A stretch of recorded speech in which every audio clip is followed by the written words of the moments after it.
నమస్తే, welcome to our channel.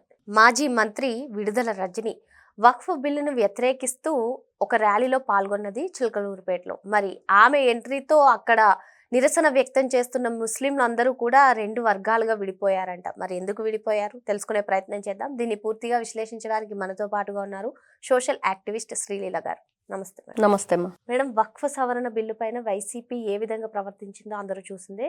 లోక్సభలో ఒక విధంగా, రాజ్యసభలో ఒక విధంగా. మరి మొత్తానికి ఇదిలా ఉంటే మరి చిలకలూరుపేటలో జరిగినటువంటి నిరసన వ్యక్తం చేసే ర్యాలీలో విడుదల రజనీ గారి ఎంట్రీతో అక్కడ ప్రశాంతంగా జరుగుతున్నటువంటి ర్యాలీలో ముస్లింలందరూ కూడా రెండు వర్గాలుగా విడిపోయారని చెప్పి మనకి పలు వార్తలు అయితే వస్తున్నాయి. అసలు ఏం జరిగింది, ఆమె ఎంట్రీ ఏంటి, రెండు వర్గాలుగా విడిపోవడం ఏంటి, మీరేమంటారు? ఇక్కడ వైఎస్ఆర్సీపీ పార్టీ ద్వంద్వ వైఖరి, రెండు విధాలుగా ప్రవర్తన.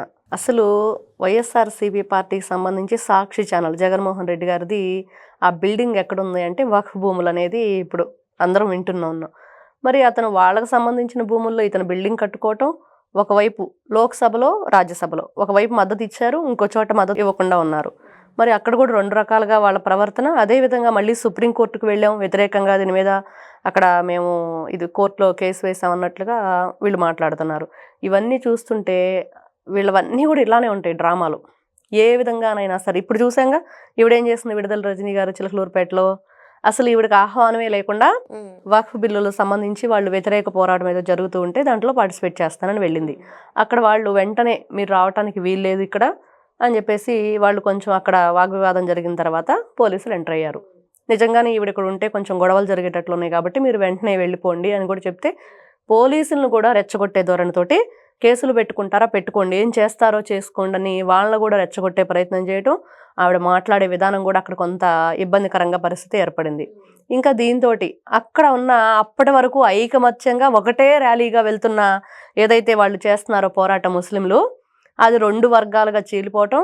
అంటే ఇక్కడ మనకేం కనిపిస్తుంది అంటే వీళ్ళు ఎక్కడికి వెళ్ళినా కూడా వాళ్ళల్లో ఐకమత్యాన్ని చెడగొడుతున్నారు, వాళ్ళ ఐకమత్యం లేకుండా చేస్తున్నారు. ఏ విధంగానైనా సరే వాళ్ళల్లో వాళ్ళకి ఇబ్బంది. మొన్న ఏదైతే రాప్తాడుకు వెళ్ళాడో అక్కడ కూడా అదే జరిగింది. వాళ్ళల్లో వాళ్ళకున్న కుట్రలతో అతను చనిపోవటం వల్ల జగన్మోహన్ రెడ్డి గారు వచ్చి అక్కడ ఏం ప్రచారం చేస్తున్నారు, టీడీపీ వాళ్లే చంపేశారు ఇతన్ని అని. ఆ లింగమయ్య ఫ్యామిలీని పలకరించడానికి వెళ్ళినప్పుడు ఇతను సహాయ సహకారాలు ఏమీ చేయడు, ₹1 బయటికి ఇవ్వడు, వాళ్ళకి ఏది మోరల్ సపోర్ట్గా ఉండడు. మనం ఎన్నో చూసాం పార్టీ అధికారంలో రాకముందు నుంచి. అప్పుడు కూడా వట్టి మాటలే కానీ ఎవరికైనా ఏదైనా ఇదిగో ఈ సహాయం చేసామనేది ఒక ట్రస్ట్ కానీ ఏది ఉండదు వాళ్ళకి. మరి అట్లాంటి వాళ్ళు ఏం చేస్తారు ప్రజల కోసం అంటే ఈ విధంగా ఇట్లాంటి కార్యక్రమాల్లో పాల్గొనటం, మద్దతు ఇస్తున్నామని పాల్గొనటం.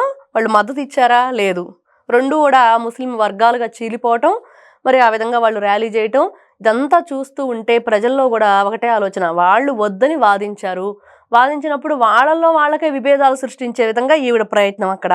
మరి క్లియర్ కట్గా వీళ్ళ డ్రామాలేంటి వీళ్ళేంటి మనకు అర్థమైపోతుంది. ఇప్పుడు వక్ఫ్ సవరణ బిల్లు విషయం అనే కాదు, చాలా విషయాల్లో మనం చూసాం. ఎస్సీ వర్గీకరణ పైన కూడా వైసీపీ అనేది ఒక స్టాండ్తో నిలబడట్లేదు, ద్వంద్వ వైఖరి, మీరు అన్నట్టుగా ద్వంద్వ వైఖరి ప్రదర్శిస్తుంది. ఎందుకని అలా?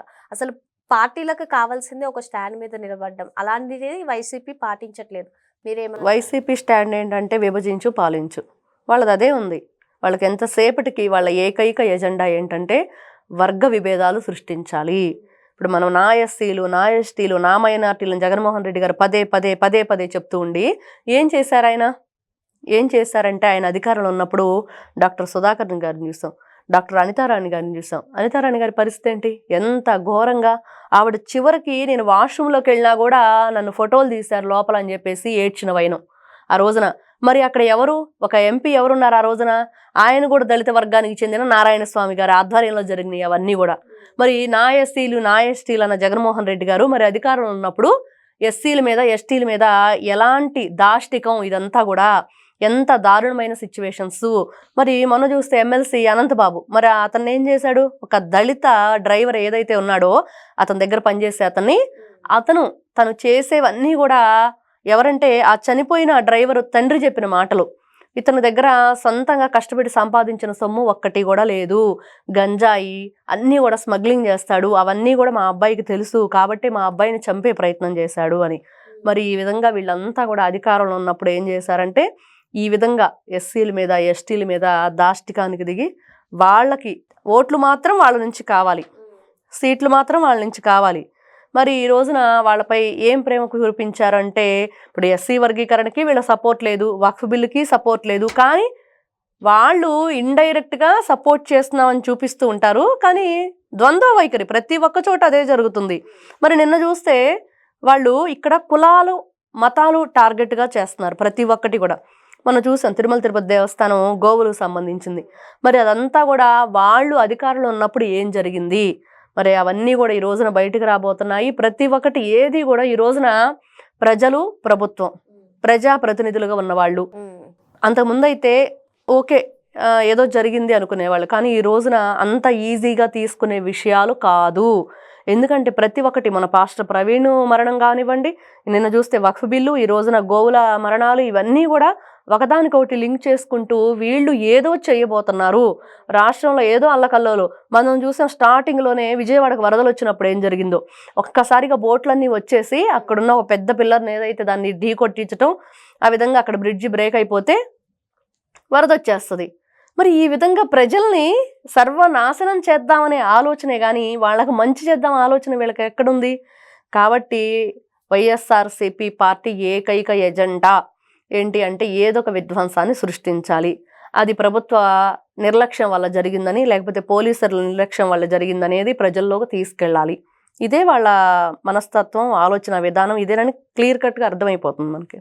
మరి వైసీపీకి ఒక స్టాండ్ అంటూ లేదని, వారి ఆదర్శం విభజించు పాలించు అని చెప్పి మేడం చెప్తున్నారు. Thank you. నమస్తే.